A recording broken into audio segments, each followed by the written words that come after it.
Alright guys, welcome. Today we're going to go over the stick passing concept, and the reason why I wanted to start going over passing concepts, there's a plethora of reasons, but I'll go over the major ones. For one, I'm pretty sure you've went to, Madden websites or whatever, and they've given you, money plays, they call them, a play that's going to work against everything. You just have to make, 20,000 adjustments, whatever, right? It's one thing to learn a play, it's another thing to learn an entire passing concept. Because once you understand a passing concept, you can take that knowledge and incorporate it to a whole bunch of different plays and a lot of different formations. So for example, the stick concept, once you know how to run it efficiently, I'm very sure that you can go through your playbook and find like 20 different plays that's running the stick concept. So now you know how to run 20 plays because you know the stick concept, right? So when you learn a concept, you learn hundreds of plays just by knowing the concept, right? Another reason why I wanted to go over it is because of a question that was asked me by one of the guys.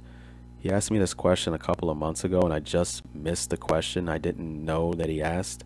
I was going through my inbox and I found this question, so I'm real sorry for answering it pretty late. Had I have seen it a lot earlier, I definitely would have answered a lot earlier. But his question was that he's bad at quarterback, and he's trying to learn how to adjust on making proper reads and changing plays, but he still focuses way too much on his receivers and he doesn't look at the safeties. And he wants to know, is there a way to practice, obviously, to get better at reading coverage?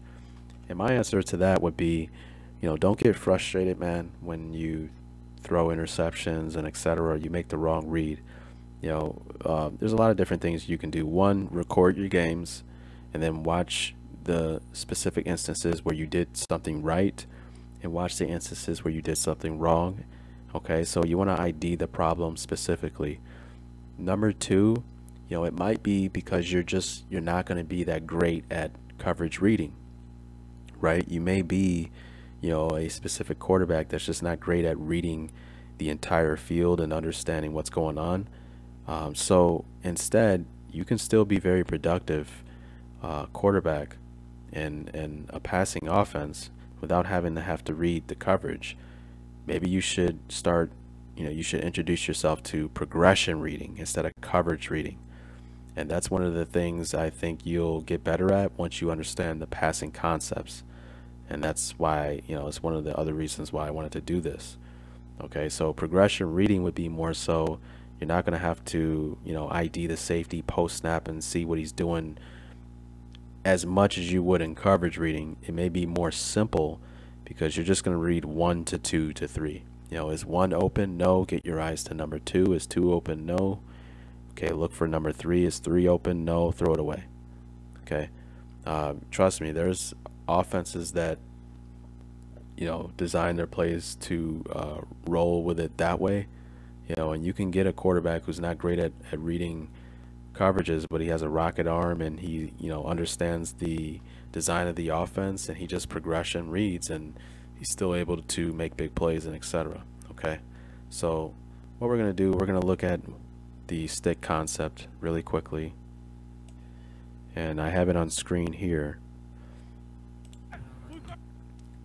So basically the stick concept is, first of all, we have our 1, our 2, and our 3. And the stick is where, this receiver is going to come up, and against zone, he's going to find a void and sit in the zone. Against man, he's going to run away from man and run like an out pattern. Okay, the number 2 here is just going to run to the flat pattern. And your number 1, typically in the stick concept, will almost always run a fade up the field. He really wants to get outside shoulder on this corner, and what he wants to do is run this corner out of the play, because you don't want the corner getting his nose in on the flat and jumping the flat. Okay, you kind of want to just get him out of there. Okay, so I can pretty much guarantee you, if you go through whatever playbook you use and you go through the concepts of the stick, you'll probably have a fade pattern in most of them. And it's for him to run off the corner so he doesn't again get his nose in the flats business. Okay, so You know, the progression really on this is just read the flat first. He's the number 1, and then get your eyes to number 2 on the stick pattern, and you know, that's it. So, you know, I did add a flare of creativity. I don't want to say creativity, but I did kind of add a tweak to this to, I believe, to make it better, and we're going to get into that after a couple of these videos. I want to show you why I decided to. I don't like just telling you why I did, or just telling you that I did something. I think it's important for you to understand why, and then that way, you know, you can kind of get into figuring out, you know, answers to problems later. So what we're going to do, really, we're going to look for the second defender in. Honestly, we're just going to look at the flat. If he's open, when he pops open, you just throw it to him. Okay? And primarily the second defender in would be someone who can be a problem with that. And if we snap the ball and we see him running with the flat, then we get our eyes on the number 2, and we can just throw the number 2 if he's open. So we're going to snap the ball. Right here, you see how this guy's on this flat here, so we really don't want to throw that. So now we get our eyes on the number 2, and we see that he's out leveraging these players in here, so he should pop open. He does, and we rocket it in there. Now you may look at that play art, you probably don't run this play. You're like, well, what the hell is this? This looks like a, you know, 2-yard play, right? And we just picked up 10 yards, right? It's a ball control play. Just picked up 10 yards. Flat's not open. Get our eyes on the number 2, the guy running the stick. He feels that it's zone. He sits in the zone. Get him the ball. Turn up field. Okay, so right here is why I decided to add something to the play. So here you have your flat coming out there, and we hesitated on the throw. You saw how the safety was way up here, and post snap he started coming down. So sometimes you may hesitate to throw that ball. And I guarantee you I did that because it's Madden, not because, you know, I hesitated because, you know, I'm not sure, I'm not confident in the player out leveraging everybody else. In real life, you know, had we have not been playing Madden our whole lives and we just understand football, I probably would have rocketed that thing, you know, right after the snap of the ball, because I would know there's no way this guy can impact that throw, etc. He has everyone out leverage. We can get, you know, 5, 6, 7, 8, 10 yards, whatever it is. But because it's Madden and sometimes players warp like they're Superman, do things that they should never do because the game is encoded right, you know, you may find yourself in situations like this to where you kind of hesitate because you're not sure if the game is coded right, and someone may do something like Superman, right? So, you know, in times like that where you hesitate, we have this problem where now we see this is pretty much cover 3 zone. That's what it's looking like. You know, he's coming down for the flat, you know, and now this guy is covering the number 2. So in this instance, you know, what you can do is just kind of get rid of the ball if you can, right? So what can we do to solve this problem? I think this is a replay. In an instance where they're running zone like this, you know, a guy comes down, takes them, and he takes them, right? What can we do to make this play 1,000 times better? And my solution to that is to convert this guy to a comeback pattern. So what we do is we get the best of both worlds when we do that, because he still takes an outside release on this corner and drives him upfield. So he still gets him out of the play if he's running like cover 3 or cover 4, that sort of thing, right? And then he turns into a comeback at the top of his route. And what that does is it creates a triangle for our offense. There's your stick, your flat, comeback pattern. And the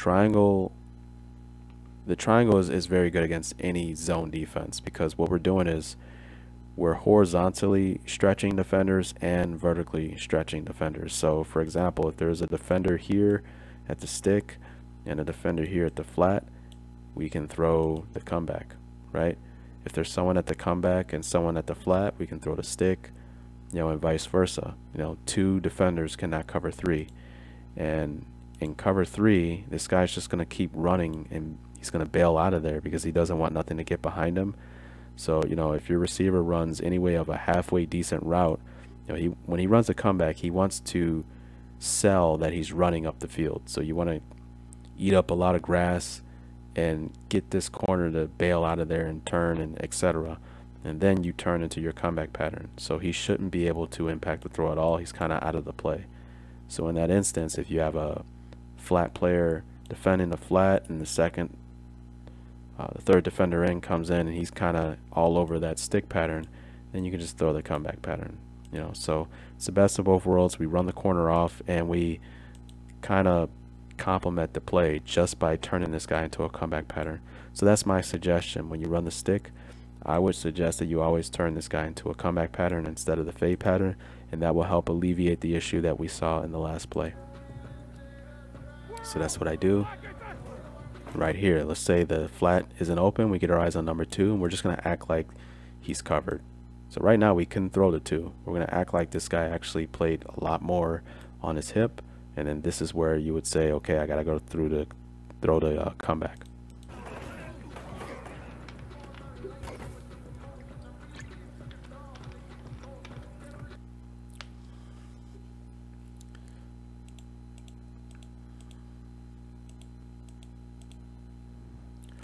So I'll go through a couple examples. One was taken, so we went to 2, threw to 2. Snap the ball. This was an instance, I think, where I looked at number 1, didn't like it because this guy expanded on 1, looked at 2, and we threw to 2, even though 1 ended up getting open. Look for 1, didn't like 1, get our eyes on 2. We can throw to 2 if we want, okay? But let's say we don't like the 2, so we try to get our eyes on number 3, and we notice that the guy who was on number 1 kind of backed up, so we can get back to 1. So in this instance, I went 1 to 2 to 1 that quickly, and we picked up 6 yards.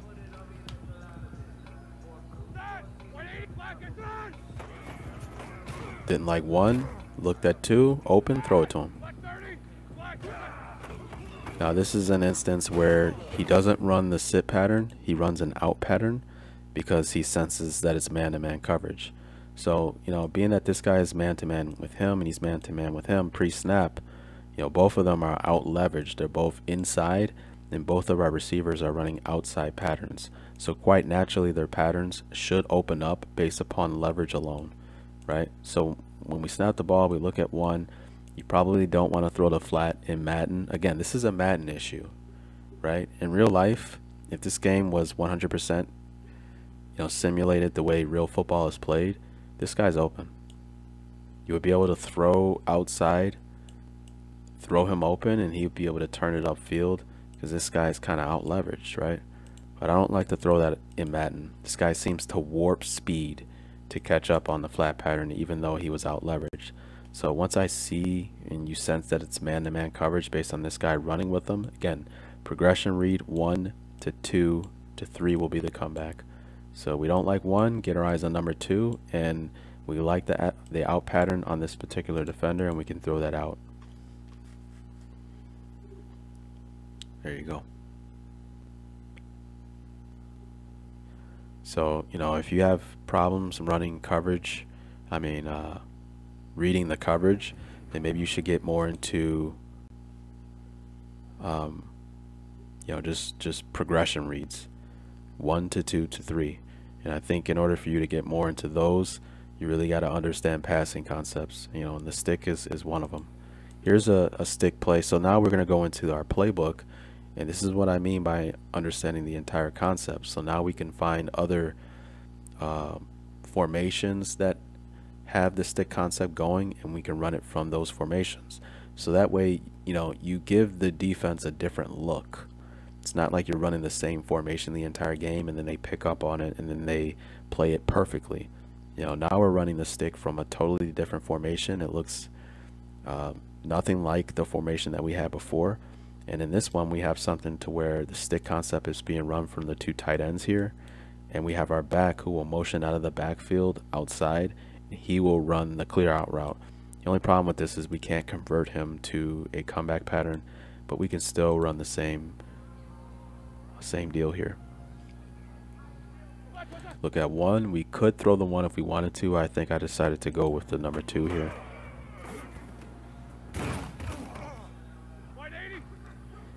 Run it again. Different defense, I think. Read one. One looks good. Throw to one. Climb up field. 7 yards. So now, yeah, I think I went to the Saints playbook. You know, and look at the stick variations we have. We have the same one here. You know, you have a stick variation here. And think about how creative you can get too, right? So we have a stick variation here, but how about motioning this back out here and then, you know, hot routing him to a comeback pattern, right? You know, think about how creative you can get just because you understand like the concept. We have it here, and I really like this one right here from the Saints playbook because again, we can motion the back out here, have them run the comeback and have our triangle on that side and run the stick variation. We can also bring this receiver over there and run the comeback pattern. Because on the left, this looks like a snag concept that we can get going if we motion this receiver outside. And I think I'll end up getting into that.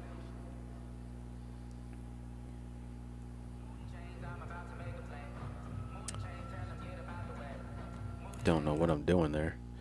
So yeah, more stick, different formations, another stick. So think about this, man. Instead of you sitting in the same formation all game, you know, like some of the players that you play, you know, and then you're able to pick up on what they're doing and play it a lot better.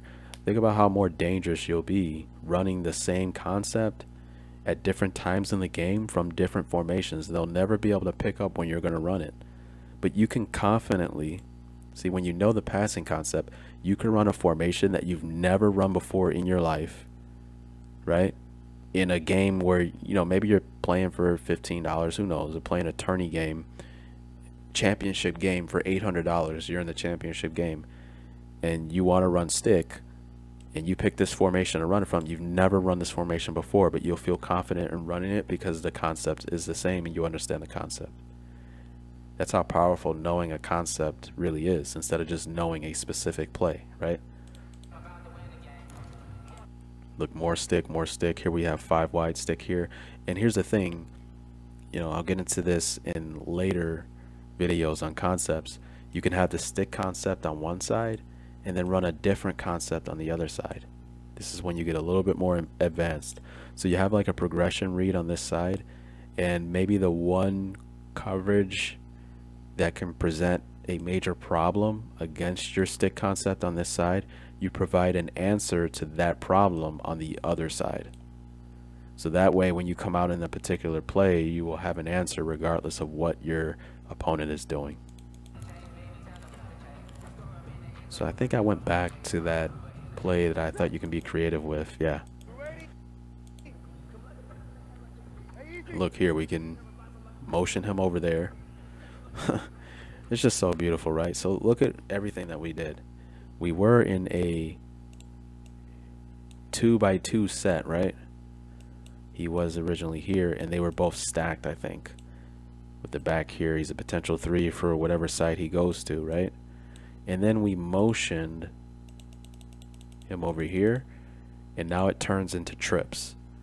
So now, you know, the defense got to think about all that stuff, you know. What if they're in quarters coverage, and now, you know, now this, just because of that motion, this safety now is responsible for the vertical route of this tight end, and etc. There's a lot of thinking involved just by motion. You know, maybe a gap will change in the run fits, etc. just from motion. You know, that's the benefits of motion, right? And we did all that motion to get him over here so he can have his comeback pattern that we changed to. We got him running the stick. This guy's running the flat. And then on this side, we have this guy running the corner, and we have a flat. So now we have a high-low read on this side. This will be good if they're running cover 2 zone on this side. I mean, it's beautiful because cover 2 zone may cause a problem against this. Actually, it wouldn't, because this corner would be in stress. He would have to pick whether to play the flat or the comeback pattern. That's the beauty of converting this guy to a comeback pattern, right? You know, but if you don't like this side, it gets a little too iffy, then you can look backside for the corner route or the flat pattern, because they're putting stress on the corner if they're in cover 2 zone as well, because we have a high-low read on this side.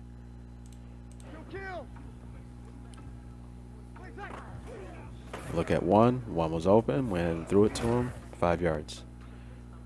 You know, to my knowledge, I think the Saints run a West Coast offense. You know, I think I remember debating some guy about that like 10 years ago, I think it was. And I'm like, we were going back and forth or whatever. And I'm like, yeah, but the Saints run a West Coast offense. It was kind of like an off comment that wasn't like the main debate, I think. And he just went off on me like, you got to be out of your mind to think the Saints run a West Coast offense, because I guess he thought, you know, thinking West Coast offense means that you don't get a lot of yards. So there's no way the Saints run a West Coast offense. And it's like, your thinking is a little bit off, man, you know. So here we just motion this guy out, and now we kind of get like a snag concept going. And look at the triangle we build. So I think that's what I'm probably going to get into the snag concept eventually. And we could run a snag on that side.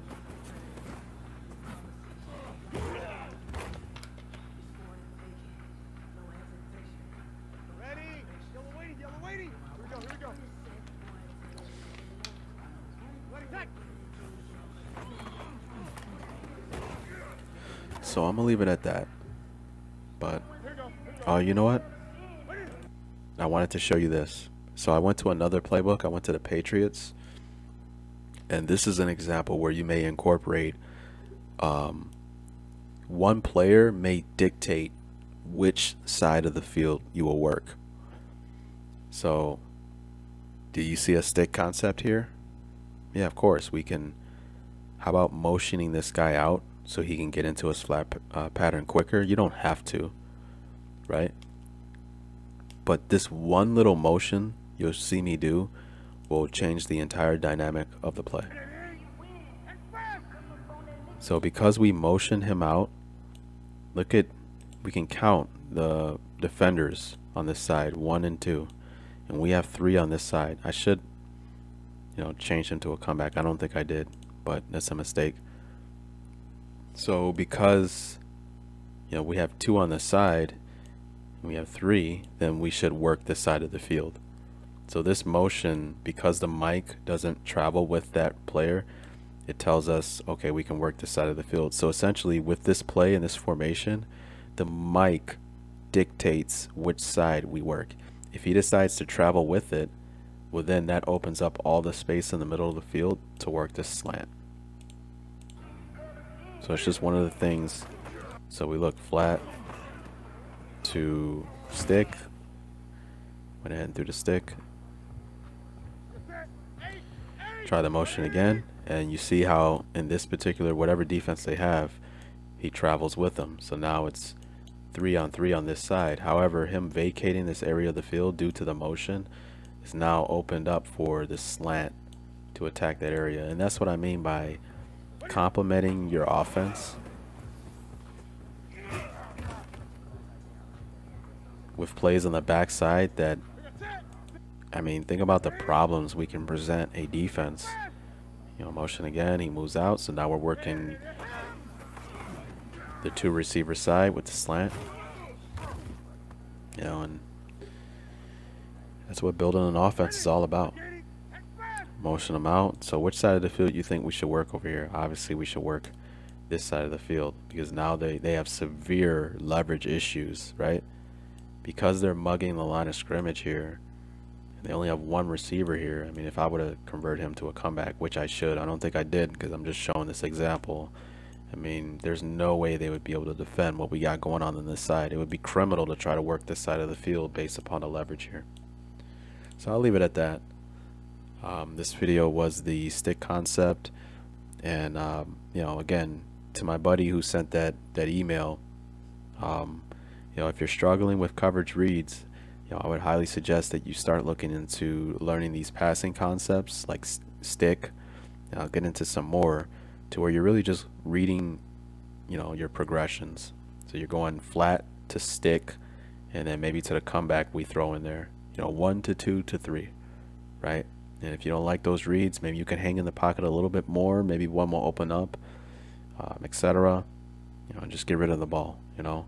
And sooner or later, when you start practicing this and playing against your friends and getting better and better, You know, you can start complementing those schemes with stuff on the backside like we have here. You just start building on to understanding where to go with the ball, and sooner or later you'll get better. You know, what you don't want to do is just keep doing the same thing over and over again and not learning where you went wrong and not figuring out why you continue to look at one defender instead of you know, looking in the right spots and the locations and reading the right defenders, right? You want to know why you keep making the mistakes. You know, you just don't want to go out there and keep making the same ones and not learning from them. So I'll leave it at that. I hope you enjoyed the video, and I hope you keep coming back.